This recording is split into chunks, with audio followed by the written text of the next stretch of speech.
All right, so we're going to try to finish this up. Let's see. Monday, June 24th, letter from Nora Tucker.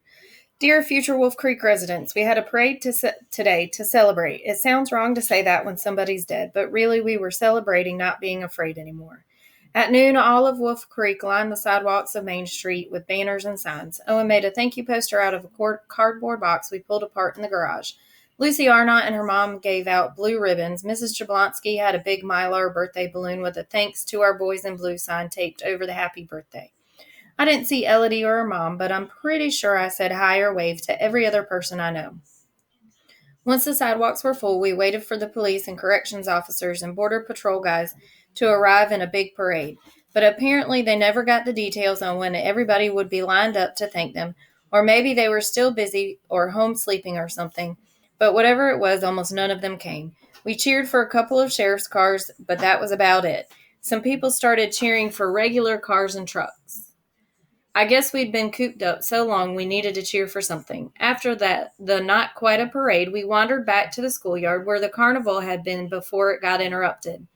Everything was still set up from before everybody had to run away. So people opened the game booths and cleaned the damp cotton candy out of the machines and fired them up again, and the carnival went on like nothing had ever happened. Like none of it had happened at all. But somehow things are different in Wolf Creek than they were before, at least to me. I'm not quite sure what it is. Lizzie is coming over tomorrow, and now that we're finally allowed outside, we're going to hike down to the creek and go swimming. Maybe things will start to feel normal again. Your friend from the past, Nora Tucker. Monday, June 27th, Lizzie's parody article on the parade. She made up the quotes, but we really did cheer for all these vehicles. Wolf Creek honors random vehicles on Main Street by Lizzie Bruno. Residents of Wolf Creek lined Main Street for a parade today, intended to honor officers who assisted in the recent manhunt. However, nobody told the officers they had to show up and be honored. Undeterred, people held their thank you signs, walked, and saluted whatever vehicles happened to drive by. Woohoo! Oh my gosh, I love their salt and vinegar variety, said one resident as he applauded Blaze potato chip truck. Residents also cheered for an NBC News car, a logging truck, and a big green tractor trailer, which honked its horn as it passed Bob's Hardware, prompting another wild round of applause. We really should come together to show our gratitude more often, said one woman, waving pom-poms over her head as she cheered for a bug-off pest control services van. This is what makes Wolf Creek so special. The Morgan Academy of New York. Letter from the Morgan Academy received by Elodie Jones on July 2nd. Elodie Kendall Jones, 15 Porter Street, Wolf Creek, New York, 12802. Dear Miss Jones, thank you very much for your letter and writing sample. As you surely know, the Morgan Academy is a highly selective school that receives thousands of applications and admissions each year. As a result, it is highly unusual for us to read more than one submission from any prospective student. However, your letter caught my attention. I happened to see the same show you did and thought it was excellent. I was intrigued by your additional writing samples and shared them with my colleagues, who, upon reflection, voted to offer you admittance for the upcoming semester. I realize this is short notice, but we will hold an open house for admitted students on Friday, July 5th, and we hope that you might be able to attend. Please feel free to reach out with any questions. Very sincerely yours, Eloise P. Harrington, Headmistress, the Morgan Academy of New York. Saturday, July 6th, text messages between Elodie, Lizzie, and Nora. Elodie, hey. Lizzie, hi. Nora, hey, I was going to call to see if you guys wanted to run this week. Lizzie, sorry, but I'm on vacation from running. Elodie, I'm home this week. Nora, cool. What day's good to run? Elodie, I meant real home. NYC home. Nora, oh, that's cool too. Visiting your grandma? Elodie, and checking out my new school. Nora, question mark, question mark. Elodie, can't remember if I told you guys, but last year I applied to this private school and didn't get in, but then I tried again and they said yes. Lizzie, so you're moving again? Elodie, yeah, next week. Mama's going back to her old job, so we're just coming back up there for a day to get our stuff. Nora, geez, that's fast. You're going to miss this centennial celebration. Did you already turn in your time capsule stuff? Elodie, no. Nora, I can submit it with mine if you want. I'm going to get a bunch of other stuff together, like news transcripts and text messages. Lizzie, dude, why would she bother when she's not going to be here in 8th grade ELA to get the points? Elodie, ha, pretty sure Wolf Creek will be okay without my story. Nora, what about cross country? We were going to have the best team ever this fall. Elodie, I'm going to run at home. NYC home? Yeah. Elodie, yeah. Nora, wow. Well, congrats. Will you come visit? Elodie, yeah. My brother's going to be around for a while. Nora, oh, duh. Sorry. Elodie, it's okay. Gotta go because we're having a barbecue with my cousins. Lizzie, have fun. Elodie, thanks. Bye. Nora, bye. Thursday, July 25th. This came in the mail with all of Elodie's other stuff for the time capsule. Hey Nora, hope you're having a good summer. Have you been running? Practices here don't start for another month, but I've been running with friends in the park. I'm writing because I changed my mind about the time capsule thing. I was thinking I didn't want to be a part of your town story, only then I realized that I am anyway. It's just a matter of who gets to tell my part of it. I decided I wanted to do that myself. So I wrote one more letter to the future Wolf Creek people. It's in the envelope with some other things I wrote this summer.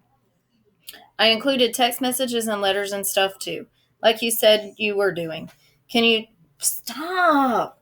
Can you take it to the library for me to make sure it all gets there in there? You can just submit it with your stuff and Lizzie's if you want. Thanks. And thanks for inviting me to run with you guys. That relay was pretty sweet, even though we never got to water balloon Mr. Simmons. You and Lizzie ought to call him out on that at the first day of school picnic or something. I bet he thinks everybody forgot. If you get to do it, throw one for me. I'll text you the next time Mom and I are coming to see Troy. And I might see you at some meets too. The coach at Morgan Academy says we go to a few invitational meets with kids from all over the state. So maybe we'll get to race together at one of those. That'd be pretty cool. Elodie. P.S. You can read the stuff in the envelope if you want. I wrote some of it before I really knew you, which I think you'll understand because I got the feeling you didn't like me much at first either. But you and Lizzie both turned out okay.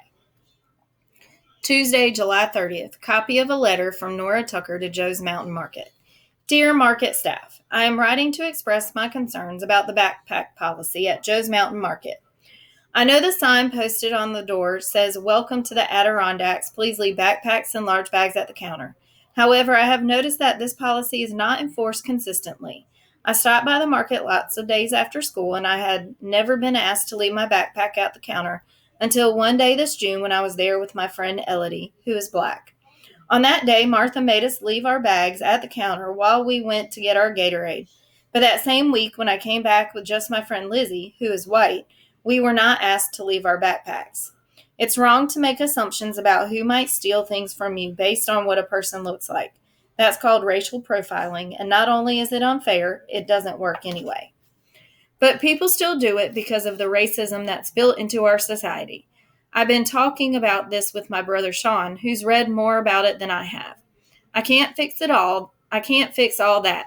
But I've decided I don't want to shop at a market that treats people differently based on the color of their skin. So that's what this letter is for. Please either take down that old sign on the market door and get rid of the backpack rule, or start to be fair about it. Personally, I'm not a fan of leaving my backpack at the counter because it makes a quick stop for gum or Gatorade to take longer. But if you feel you need to have that rule, it should be enforced consistently. You shouldn't say, Welcome to the Adirondacks, unless you really mean it, for everybody. Thanks for reading this. I look forward to your response. Sincerely, Nora Tucker. Tuesday, July 30th, letter from Nora Tucker. July 30th, dear future Wolf Creek residents. When I started writing to you this June, I'd figure I'd be talking about sleepovers and 4th of July fireworks and lemonade and swimming. Then those two inmates escaped, and I was pretty psyched at first because there was finally something exciting to write about. Only then it went on, and it was awful, but I kept writing because this was all that kept me from staring out the window, wondering who was out there in the dark. The story was supposed to end with the inmates getting caught and me winning a race.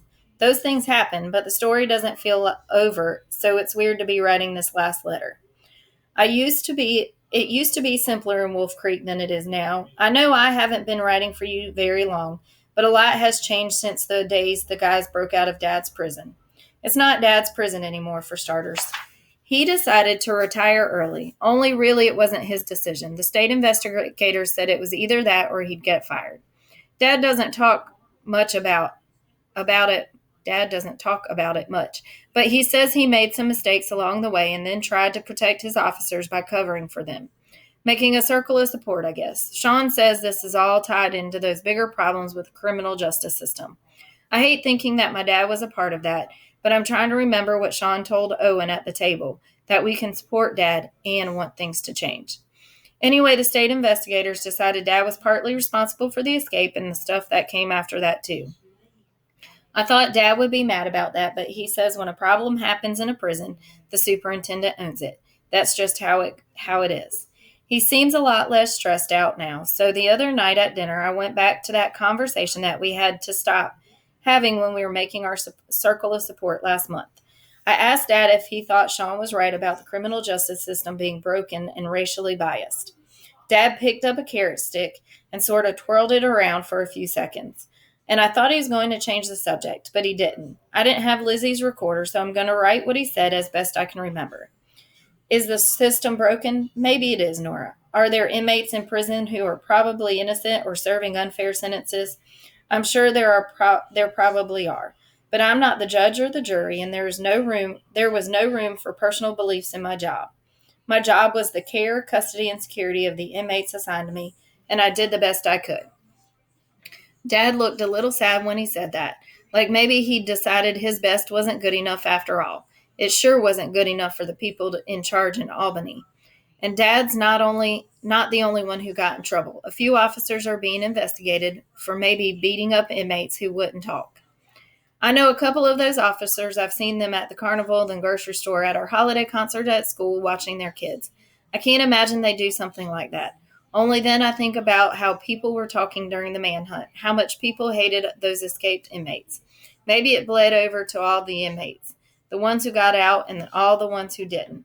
Some people say it doesn't matter. They say inmates wouldn't be in prison if they weren't awful people, so they get what they deserve. But Elodie's brother is in there. I know from her stories there are good parts of him, even if they're tough to see right now. I know Lizzie's grandma isn't awful, even though she did a terrible thing. She admitted it in court, but Lizzie doesn't know yet what her grandma's sentence will be. They're hoping it won't be too long. We like to talk about good guys and bad guys around here, but even good guys do bad things sometimes. And I think people who do bad things, no matter how bad, have to be more than the awful things they did. It's complicated. This escape reminds me of one summer when I was little and we had a huge thunderstorm with really strong winds. When it ended, we finally went outside. The whole neighborhood looked different. Trees were uprooted and siding was blown off houses so you could see what it was underneath. It was pretty ugly. The manhunt was like that too. It brought out some good things, like the way all the searchers pitched in and helped day after day, the way people came together to throw the ham supper, the way we made and served 50 Michigans in a night, the way Owen developed super comic skills that let him be a little braver.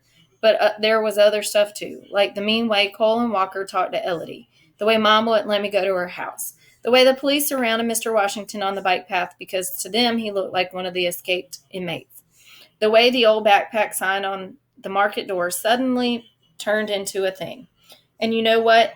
I was just reading over my very first entry for the time capsule, and two of those things in it aren't entirely true. Not everybody in town works at the prison. Lots of people in town live in the prison. I just left them out before, but they count too. I also told you that Wolf Creek is safe and friendly, but that's only partly true.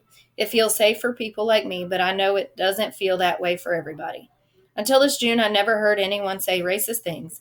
I always thought people weren't like that here, but now I'm not sure. I've been talking with Sean about a lot of this.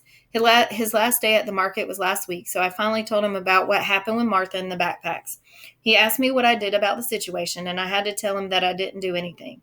But this morning I wrote a letter. I'm going to drop it off when I go out to deliver the stuff to the library. At least it's something. See, this is why I'll probably never finish writing my Alcatraz book. Endings are hard. They're supposed to be satisfying, all wrapped up so people have new understanding of life. And I don't. So this is my last letter, and I don't think it's very satisfying. What happens when you finish with more questions than you started? Is it even an ending at all? I guess it has to be, because this stuff is due at the library by noon. And I'm going to stop there, and I will finish our book in the next video.